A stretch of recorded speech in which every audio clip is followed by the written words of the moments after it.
शिवसेनेच्या दसरा मेळाव्यातले संघर्ष टिपेला पोहोचलेले असतानाच कोकणमधल्या राजकीय पटलावरच्या एका नव्या घडामोडीनं सर्वांचंच लक्ष वेधून घेतलं।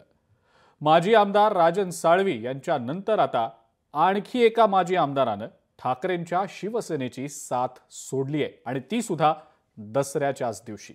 पाहुयात या संदर्भातला हा विशेष रिपोर्ट।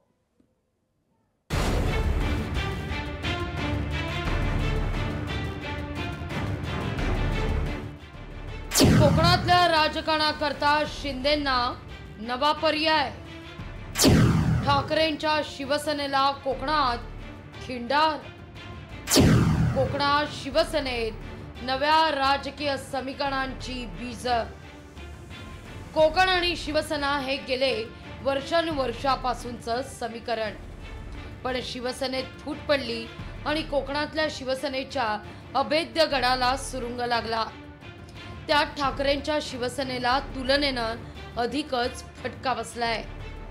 त्यातच पार पडलेल्या विधानसभा निवडणुकीत कोकणात कोणत्या शिवसेनेचा आवाज घुमणार यावर विचारमंथन होत असताना तिथं कोकणातील जनतेनं महायुतीच्या पाड्यात यश टाकलं आणि कोकणातील 15 पैकी 14 जागांवर महायुतीचे उमेदवार विजयी ठरले, तर केवळ एका जागेवर ठाकरेंच्या शिवसेनेला समाधान मानावं लागलं आणि शिवसेना विरुद्ध शिवसेना अशा रंगलेल्या सामन्यात शिंदेंच्या शिवसेनेनं बाजी मारली। कोकणातील 15 मतदारसंघांपैकी 8 ठिकाणी शिंदेंच्या शिवसेनेचा विजय झाला आणि ठाकरेंच्या शिवसेनेला केवळ एकाच जागेवर विजय मिळवता आला। ही परिस्थिती सुधारण्याकरता ठाकरेंची शिवसेना कामाला लागते न लागते तोच कोकणात ठाकरेंच्या शिवसेनेला गळती लागण्यास सुरुवात झालीये।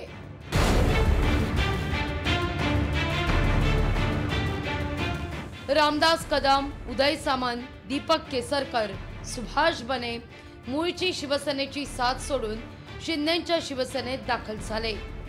तिथं अलीकडे ठाकरेंचा कोकणातला हुकमी एक्का म्हणून ज्या व्यक्तीचं नाव घेतलं जात होतं ते राजन साळवी देखील शिंदेंच्या शिवसेनेचा झेंडा हाती घेताना दिसले। हे कमी की काय, आता या साऱ्यांच्या पंक्तीत उद्धव ठाकरेंची ढाल मारून सिंधुदुर्गाचा किल्ला लढवणाऱ्या माजी आमदार राजन तेली यांनीही एकाएकी एकनाथ शिंदेंच्या नेतृत्वाखाली शिवसेनेत प्रवेश केलाय। ऐन स्थानिक स्वराज्य संस्थांच्या निवडणुकीपूर्वी ठाकरेंसाठी हा एक मोठा धक्का मानला जातोय। तेलींच्या शिवसेना प्रवेशानं तळ कोकणातील राजकीय समीकरण मात्र पूर्णपणे बदलणार असल्याची चर्चा जोर धरतीये।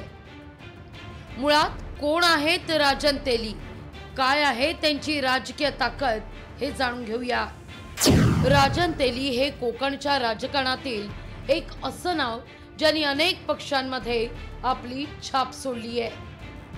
1988 मध्ये कणकवली शिवसेना शाखा प्रमुख, 1991 मध्ये सिंधुदुर्गचे जिल्हा प्रमुख, 95 मध्ये जिल्हा परिषदेचे अध्यक्ष म्हणून तेली यांनी जबाबदारी सांभाळली।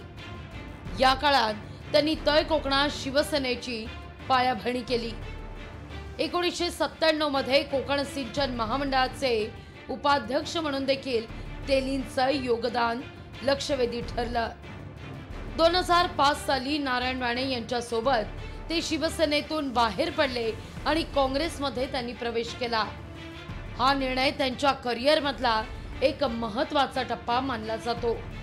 2007 मध्ये त्यांना विधान परिषदेवर संधी मिळाली।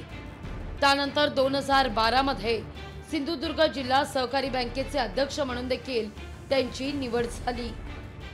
2016 साली राजन तेलींनी भाजपात प्रवेश केला। भाजपनं त्यांना राज्य सचिव पदाची जबाबदारी सुद्धा सोपवली। मात्र ऐन विधानसभा निवडणुकीच्या तोंडावर त्यांनी भाजपला सोडचिठ्ठी देत ठाकरेंच्या शिवसेनेत प्रवेश केला। कोकणातल्या सगळ्या जिल्ह्यात आज शिवसेनेचे जास्त आमदार आहेत आणि त्यांच्या बरोबर राहून चांगलं काम करायची एक संधी या माध्यमातून एकनाथ शिंदे साहेबांनी या ठिकाणी दिली आहे, म्हणून मनापासून सगळ्यांना धन्यवाद। चर्चा म्हणजे माझी सगळ्याच पक्षात चांगले संबंध आहेत, त्यामुळे काय विषय तसा नाहीये, पण या मंडळींनी संपर्क साधला आणि शेवटी काम करायला कुठे चांगली संधी या दृष्टिकोनातून केला. बाकी काही विषय कोणाशीच नाराजी असण्याचं कारण नाही. सगळे राजन तेली यांच्या पक्षप्रवेशानं कोकणातील राजकीय गणित ही बदलणार असल्याची चर्चा आहे. ठाकरेंच्या शिवसेनेसमोर पक्ष उभारणीचं आता एक पुन्हा नवं आव्हान असेल, तर तेलींसारख्या नेत्याच्या प्रवेशानं शिंदेच्या शिवसेनेला मात्र मोठी बळकटी मिळेल. तेलींच्या दीर्घ राजकीय अनुभवामुळे शिवसेनेची तळ कोकणातली पकड आणखीनच मजबूत होईल. स्थानिक कार्यकर्त्यांचा पाठिंबा असलेल्या तेलींमुळे सिंधुदुर्ग जिल्ह्यात शिवसेनेची संघटनात्मक रचना ही सुधारण्यास मदतही होईल. राजन तेलींच्या या पक्षप्रवेशावर ठाकरेंच्या शिवसेनेकडून मात्र प्रतिक्रिया उमटण्यास सुरुवात झाली आहे. प्रवाहाच्या विरोधात जाण्यास दम लागतो असं यावर अंबादास दानवे म्हणतायत. तर चौकशी लावून दबाव तंत्राच्या जोरावर हे पक्षप्रवेश आहेत असं भास्कर जाधवांचं निरीक्षण आहे. तर तिथं वैभव नाईकांनी देखील टीकेचे बाण सोडले आहेत. प्रवाहाच्या विरोधात चालायला पण दम लागतो, ताकद लागतो. तो दम फक्त शिवसेना प्रमुखांचे जे निष्ठावान शिवसैनिक त्यांच्यामध्येच असतो. ठीक आहे, राजन तेली होते, गेले. जे जे या पक्षातून त्या पक्षात गेले त्यांच्यावर कुठली ना कुठली तरी कारवाई सुरू आहे. मोठं वॉशिंग मशीन भाजपचं आहे आणि भाजपच्या बाजूला एकनाथ शिंदे गेलेले असल्यामुळे त्यांनी सुद्धा अमित शहा साहेबांना सकाळ संध्याकाळ भेटून छोटं वॉशिंग मशीन आणलेलं असावं आणि म्हणून त्या वॉशिंग मशीन मध्ये जाऊन हे सगळे स्वतःला स्वच्छ करून घेत आहेत. परंतु ह्या सगळ्यांची कुठूनही सुटका नाही. देशामध्ये जी परिस्थिती आहे की एखाद्या विरोधी पक्षाच्या लोकांना नोटिसा पाठवायच्या आणि त्यांना आपल्याकडे घ्यायचं, तोच प्रकार राजन तेली बद्दल झालेला आहे. दीपक केसरकर नारायण राणे यांच्यावर जी टीका केली आणि त्यांच्या मांडीला मांडी लावून काय बसणार आहे याचं उत्तर केसरकर, नारायण राणे आणि राजन तेली येणाऱ्या काळात लोकांना द्यावी लागतील. आणि त्यामुळे या सगळ्याचा परिणाम शिवसेनेवर, उद्धव बाळासाहेब ठाकरेंवर सिंधुदुर्ग जिल्ह्यामध्ये कुठलाही होणार नाही. आता राजन तेली यांच्या या पक्षप्रवेशानं मात्र केवळ भास्कर जाधव हेच तळ कोकणातील ठाकरेंचे एकमेव आमदार शिल्लक राहिले आहेत. पण मध्यंतरी भास्कर जाधवांचे पक्षांतर्गत सुरू असलेले रुसवे फुगवे अवघ्या महाराष्ट्रानं पाहिले आहेत. तेव्हा ठाकरेंच्या शिवसेनेची धाकधूक ही दिवसागणिक वाढणार हे काही नव्यानं सांगण्याची गरज नाहीये. तर तिथं शिंदेच्या शिवसेनेतही राजन तेली यांच्या प्रवेशानं कुजबूज सुरू झाली आहे अशी चर्चा आहे.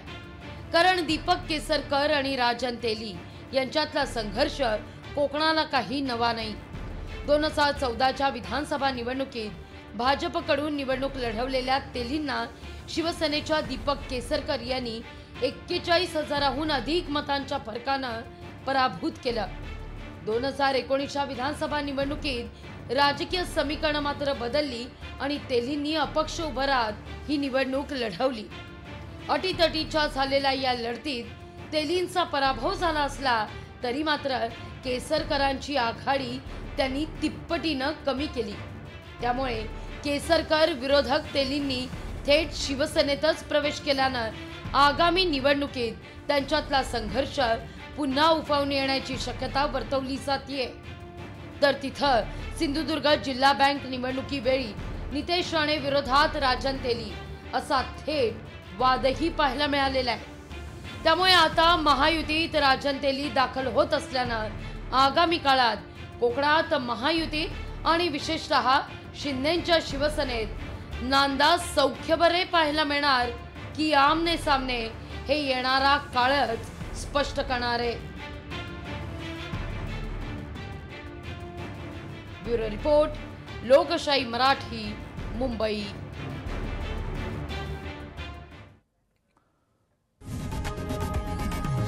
लोकशाही मराठी ऐका, पहा, जागरूक रहा.